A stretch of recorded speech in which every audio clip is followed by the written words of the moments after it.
There's an important point that Mr. Manish Tiwari is making, and I think perhaps that's the larger issue that we must be talking about, the internal security of the border state of Punjab. When political opponents are also taking pot shots at the Aam Aadmi Party, the bigger concern is that the internal security of a state like Punjab is intrinsically linked to the national security of India.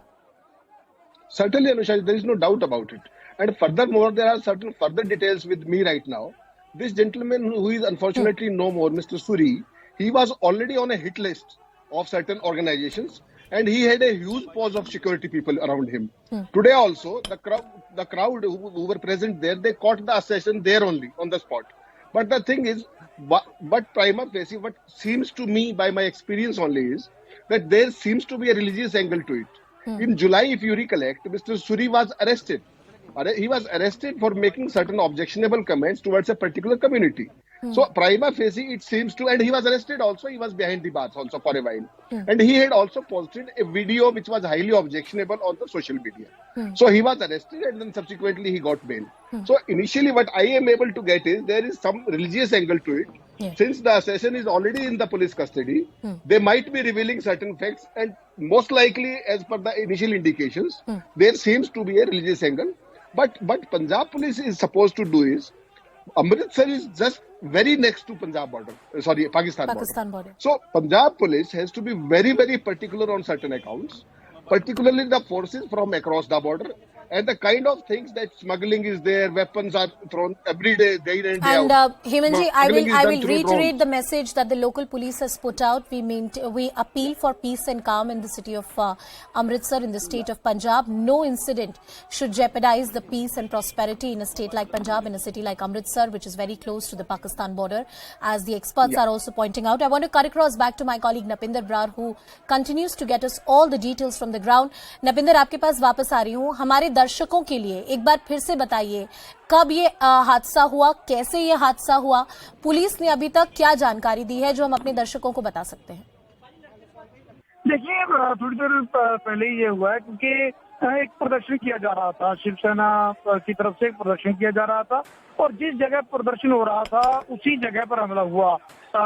अचानक उस पर हमला होता है, गोली जो चलती है, संदीप सिंह नाम का जो शख्स है वो गोली मारता है, और जो जानकारी आ रही है वहीं आसपास उस संदीप की दुकान बताई जा रही है, और वहीं से मौके पर उसे गिरफ्तार किया गया.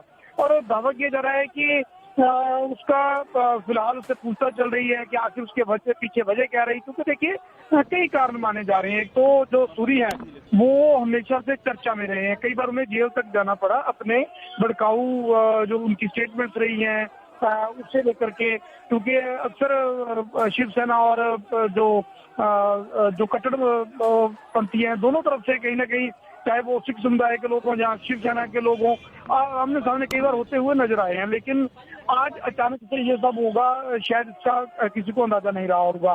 प्रदर्शन किया जा रहा था वहां पर, और इसी दौरान उस पर हमला होता है. नविंदर, सुधीर सूरी क्या किसी तरीके की हिट लिस्ट पर थे? देखिए, सुधीर सूरी को सुरक्षा भी दी गई थी. सुधीर सूरी हिट लिस्ट पर अक्सर पंजाब के, क्योंकि पंजाब के हो या कहीं बाहर, पंजाब में ज्यादातर ये रहता है कि जो शिवसेना के जो कुछ नेता हैं उनके जो बयान है अक्सर देखा जाता है कि वो काफी भड़कीले बयान दे रहे हैं. एक दो कुछ और भी नेता है, उन्हें भी जेल जाना पड़ा था अपने बयानबाजी के चलते. तो उन्हीं में से एक सुधीर जो सूरी है वो रहे हैं, इन्हें जेल जाना पड़ा क्योंकि इनके जो भाषण थे, इनके जो बयान थे वो इतने कहीं ना कहीं भड़काऊ रहे, जिसके चलते उन पर उनके खिलाफ केस दर्ज हुआ, उन्हें जेल में जाना पड़ा. और इन्हीं बातों को लेकर के देखिए, अगर सिख समुदाय को लेकर के आप बयान दोगे या किसी और जैसे कोई इशू उठता है तो उस पर अक्सर सूरी के बयान आते थे, काफी भड़काऊ बयान आते थे. तो तब से कहीं ना कहीं ऐसी चीजों का अंदेशा बना रहता है, उसे सुरक्षा भी दी गई थी, और वही आज हुआ. लेकिन अब पुलिस इस चीज को लेकर के अभी स्पष्ट करेगी कि क्या ये हालात के पर कोई भड़काहट के चलते हुआ हमला है, क्या कोई निजी रंजिश के तौर पर देखा जाए, या फिर कहीं ना कहीं जो इससे पहले उसकी स्टेटमेंट्स आती रही उसे लेकर के किया गया.